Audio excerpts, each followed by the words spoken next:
welcome back. It's been a while since we've done a video like this, but today we're going to be doing a video obviously about plants, but I'm going to be talking about alocasia care.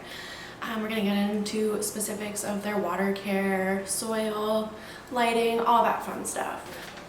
Alright, so let's just dive right in. First I want to talk about lighting. So these plants like medium to bright indirect light. Do not put them in an area where they're going to be getting the scorching sun. They do not like that. I have two of mine, which is the Stingray, and I also have this one. My gosh, I can't remember the name right now for the life of me, and it's so obvious, like Sword or Arrow or something. These two both sit in a northeast facing window in my bathroom, and they tend to do super well there. I've gotten lots of new growth with them since they've been there. And then I have my Alocasia Black Velvet, which sits in my plant room, and it has the south facing light with a little bit of west facing light when the sun goes down. This one is super cool. Two leaves grew from one stem, which is just unreal to me. Hopefully you guys can see that. So cool. I'm hoping it's still going to keep producing new growth, but we will see. It is a little bit split there, so fingers crossed. I'm sure it'll keep growing, but I thought this was really cool that I got this, I guess. Got this type of leaf. And yeah, so that covers light. Don't put them in a dark spot either. They won't like it. And again, don't put them right directly in the sunshine. I like to keep mine about 5 feet away from the window, maybe 6 feet for my black velvet, and then my other two are like very close to the window because they don't get, that window gets no sunlight at all, which is my northeast window in the bathroom. Next, let's talk about humidity. These guys love humidity. If you can, have them near your humidifier. They would love that. I like to keep two of mine in the bathroom. We also have our laundry, our washer and dryer in there, so they provide a lot of extra warmth for them.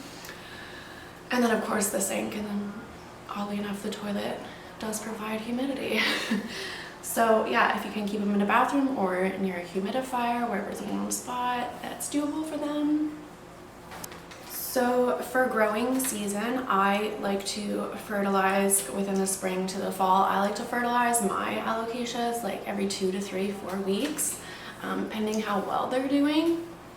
All of mine are kept in a 4-inch pot right now, which is what I got them when I first purchased them. All of them are still not, I don't see any roots in the bottom, so we're not going to go ahead and repot them or anything. So I also don't fertilize at all in the winter during doormat season. These plants do not like it as they do go doormat. Bugs, let's talk bugs. Okay, these guys are totally prone to spider mites and mealybugs. I have seen my aphids. They're like my pets now because I have so many of them, but I have seen aphids around them, but they don't seem to stick around very long. That's just for my particular plants. They might not work that way for you. So for spider mites and mealybugs, I like to use a mixture of neem oil, Blue Dawn dish soap, and then a lot of water. I like to use a 1% ratio, so just a tiny bit of your neem oil because it can burn your plants. And I just wash them, I spray them with a spray bottle and then wipe them down with a cloth.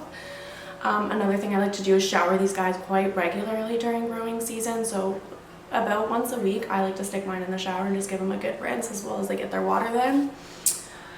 That will help deteriorate the spider mites. However, mealybugs do like to hang on a little bit tighter, so they are going to need something a little bit stronger. Another thing I like to do, if you've seen me before, I have used a Q-tip and alcohol, and I just dip it and dab them. Works really well. However, it doesn't get rid of them completely. Which brings me to water. These guys like to be moist. They don't like to be overwatered as they can cause root rot. They have very tiny fibrous little roots, so root rot is very easy to do with these guys. So yeah, a little bit of water. Again, I like to, when I stick mine in the shower, I just give them a good drench. Let's talk about soil. So they like aerated, well-draining soil, cocoa chips, bark, all that good stuff. Mine don't actually have any of that in them, and they're doing really well. So, but yes, make sure your soil is really aerated. I like to take my hydrometer and probe them a lot just to give them a little bit of aeration in the soil, help them dry out a little bit faster. They really do like that. And I also use my hydrometer to check how often I need to water them. I do like to let them dry out completely before their next watering, as they, again, you can cause root rot and stuff like that. So, okay, so let's talk repotting. All three of these plants that I have, the black velvet, the stingray, and the arrow sword, gosh, why have I still not figured out that name? Anyways, those three, someone's gonna correct me in the comments, I know it, and thank you, I appreciate it, because plant names for me are just like, I know them in the back of my head, but I can't keep up with them. So, as I was saying, pots, they love to be root bound, so do not repot them. I have one that has some roots coming at the bottom, which is my Alocasia stingray. Hopefully you guys can see that there. This one is also like the Leaning Tower of Pisa, so I think it also does need to get some extra soil in there. It might actually need a new pot to help it stand up.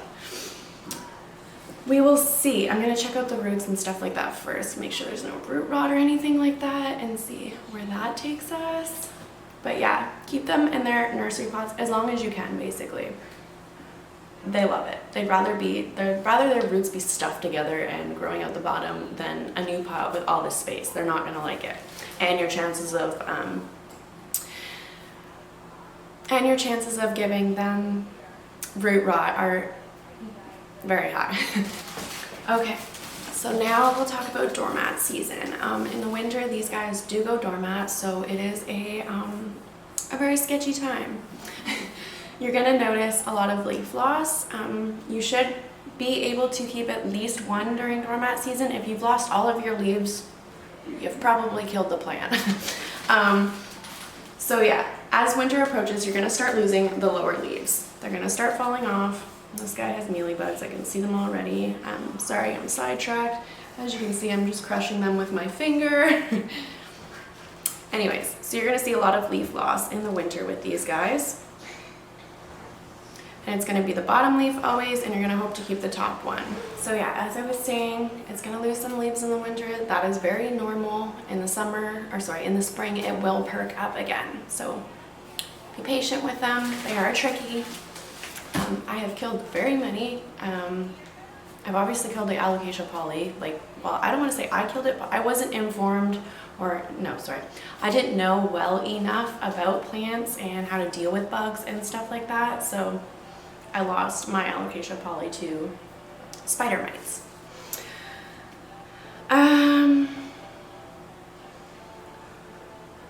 So some of the plants I would love to get and I've been keeping my eyes out for is the dragon scale. Obsessed. Love the leaves. I feel confident now that I can keep alocasias alive for the winter, that I can now invest in some more expensive, popular, trending plants right now. I like to make sure I'm really good at caring for that type of plant before I invest in it because they are expensive. And I don't like killing them. It's very sad. So, another one I would love is the Frederick. Everyone has the Frederick. You've seen it in photos. It's gorgeous. The white lines, breathtaking. Like, just exquisite. I love them so much. I can't wait to get my hands on one, hopefully someday. Probably when they're no longer trending and popular, but that's okay because I still want one. That pretty much covers everything, guys. I have a few notes on my phone just so I could remember everything, but yeah, so we covered bugs, water, lighting, soil. Yeah, I think we covered it all. Woo! So I hope you guys enjoyed this informative video today. Yeah, have a great day. Thanks for watching as always, and don't forget to subscribe. See ya!